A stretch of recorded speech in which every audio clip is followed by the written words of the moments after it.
Bonjour tout le monde, c'est Maud, on se retrouve pour une nouvelle vidéo et aujourd'hui on va faire le point sur les sorties du mois de mai.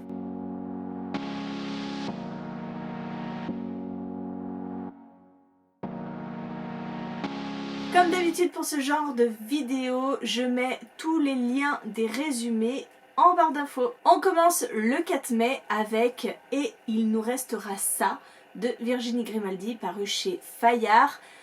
Je me note, c'est une nouvelle sortie de Virginie Grimaldi, j'aime beaucoup ses romans. Dès que je peux, je me les prends. Et ici, on est encore avec un schéma assez classique avec elle, c'est-à-dire plusieurs générations de personnes. Nous avons, je crois, un ado de 17 ans, une femme de 33 ans et, alors je sais plus si c'est une femme ou un homme de 74 ans. Trois êtres abîmés par la vie qui se rencontrent et qui vont faire un petit bout de chemin ensemble. Le 4 mai sortira Le plus doux des poisons, le tome 2, Le plus cruel des pardons de Nathalie Mahé chez Big Bang.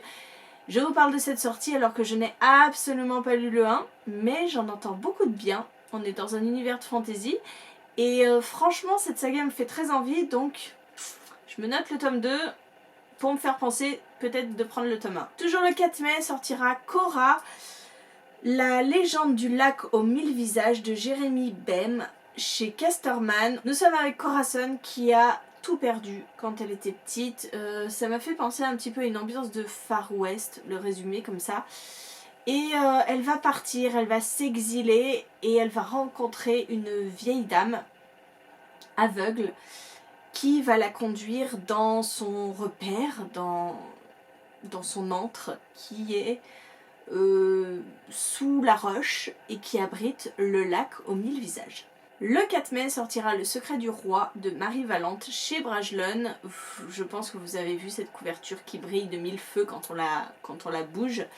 Je me le suis noté pour la couverture, bien sûr, mais bon, on est chez Brajlon et c'est un roman où nous sommes à la cour de Louis XV et il y a un grand secret à cette cour.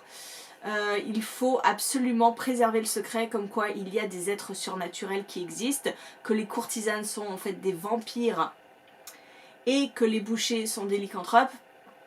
Et on va suivre donc Louis XV qui va faire appel à Hippolyte pour vraiment cacher tout ça, sauf que Hippolyte a un grand secret, il est une femme en fait. Et normalement une femme n'a pas accès à ce dont il a accès. Bref, voilà. Je me suis dit que je me le notais et puis on verrait par la suite si je me le prenais ou pas. Le 5 mai sortira Le 10e vaisseau de Pierre Bordage paru chez Scrinéo. C'est une sortie qui a été repoussée puisque quand j'étais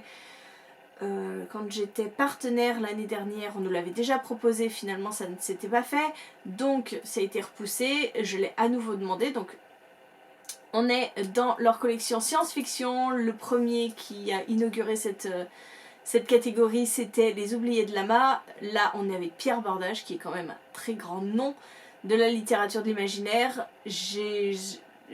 Voilà, ça date déjà d'il y a pas mal de temps. Je vous dirais 6 mois, mais je crois que c'est même encore plus, qu'on nous a proposé ce titre, donc je vous avoue que je ne me rappelle plus du résumé, donc pardon. Toujours le 5 mai sortira Les Royaumes Immobiles, le tome 1, La princesse sans visage, de Ariel Holz, paru chez Slalom. C'est pareil, vous avez vu cette couverture, cette magnifique couverture avec ce visage caché par un masque. En ce moment, Slalom propose de lire les premiers chapitres jusqu'à la sortie du livre. Donc il reste plus beaucoup de temps, puisque quand je vous publie cette vidéo, normalement le livre devrait être sorti, ou pas loin de sortir.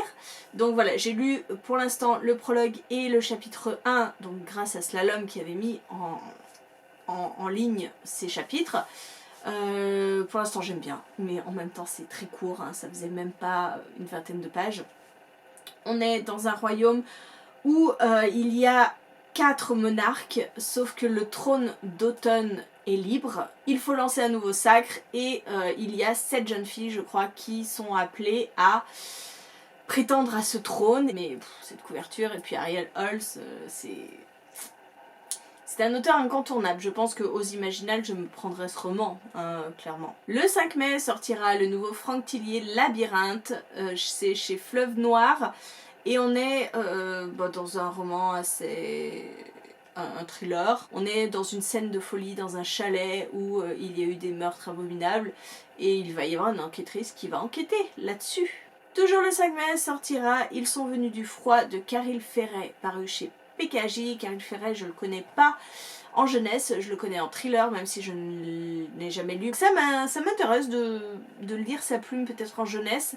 On est en plus dans un post-apo, la nature est froide et hostile et il faut survivre là-dedans et un post-apo, ça me plaît toujours. Le 5 mai sortira Le Chant des Géants de David Braille. Braille, je dis Braille à chaque fois mais je crois que c'est Brie. Chez L'Homme sans nom, avec pareil c'est une magnifique couverture qui nous avait été présentée et je vous en avais déjà parlé en avril parce que cette sortie a été repoussée donc je vais éviter d'en reparler encore trop longtemps. Mais voilà, cette fois normalement il sort vraiment le 5 mai. Le 11 mai sortira Le Tribut des Dieux, le tome 1 Octavia de Bluen Guillou chez Hachette. Bluen c'est la community manager de Léa Édition, donc ça m'a surprise de voir son nom sur un livre, surtout que ça me parlait pas mal, cette histoire avait l'air plutôt sympa. On est dans un monde où les magiciens sont choisis par les dieux, on les croit immortels, sauf que c'est pas du tout ça. Tous les 100 ans, les dieux choisissent un successeur, choisissent un héritier à ces magiciens-là, et voilà, ça avait l'air plutôt sympa, un monde de magie. Donc il m'intéressait fortement. Le 11 mai sortira la suite de Frère Wolf de Joseph Delaney, paru chez Bayard. J'aime beaucoup Frère Wolf, je l'avais découvert l'année dernière, j'ai très hâte de lire cette suite.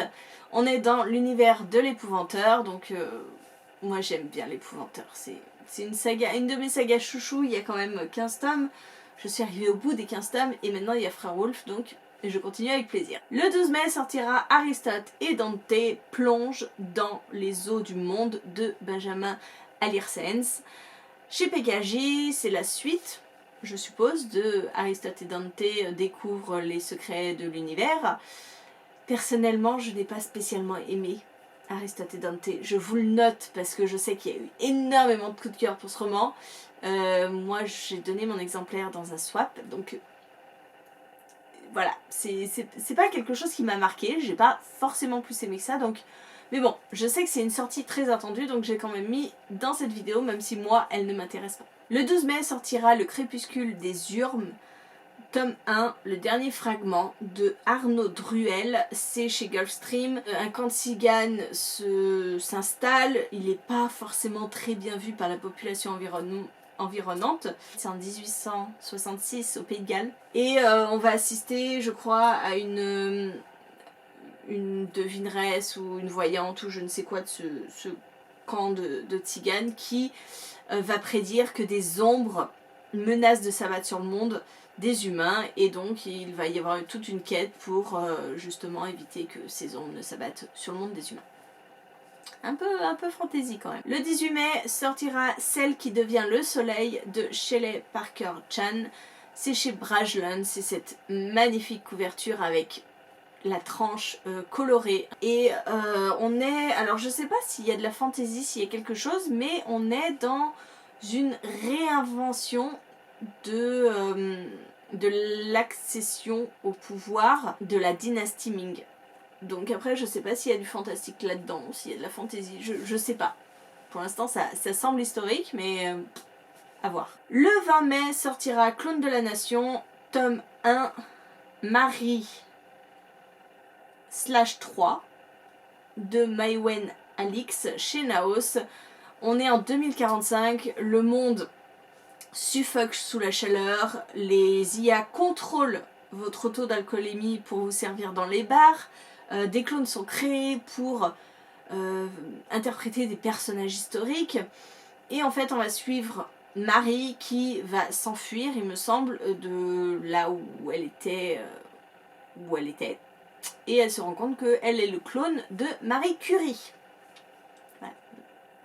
Niveau originalité, ça m'a beaucoup plu. Et enfin, les deux dernières sorties. Le 25 mai sortira Bayouk de Justine Niogret chez 404 éditions. On est avec une fille qui a été maudite pour les crimes de sa mère dans le bayou. Et voilà, j'en sais pas bien plus, mais il me faisait très envie. Et la dernière sortie, au 25 mai, il s'agit du Sablier de l'arbre sacré de Joe Riley Black. C'est chez Gulfstream dans leur collection Étincelle. Et on va suivre Alexandria qui habite l'île de White et qui a une passion pour les dragons, les elfes, la magie. Bref, c'est sa grande passion. Et un jour, elle va trouver une écaille de dragon. Oui, une écaille de dragon. Et en fait, elle va se rendre compte que c'est une dryade, voilà, une des dernières dryades qui a voulu attirer son attention parce qu'elle pense que Alexandria est la dernière, la seule qui peut sauver le monde des fées de la terrible confrérie qui a volé le sablier de l'arbre sacré. Voilà, c'est un roman jeunesse avec des illustrations. Il me fait très envie et il sort à la fin du mois de mai. Voilà, c'en est tout pour cette vidéo. N'hésitez pas à me dire en commentaire la sortie qui vous tente le plus, celle que vous attendez avec grande impatience. Dites-moi tout. Comme d'habitude, cette liste est non exhaustive. Je peux avoir oublié pas mal de livres. Je peux avoir fait l'impasse sur des livres qui ne m'intéressaient pas personnellement. Alors dites-moi tout. Et moi en attendant, je vous fais des gros bisous. Je vous souhaite une très bonne journée, de très bonne lecture. Je vous dis à très bientôt pour une nouvelle vidéo.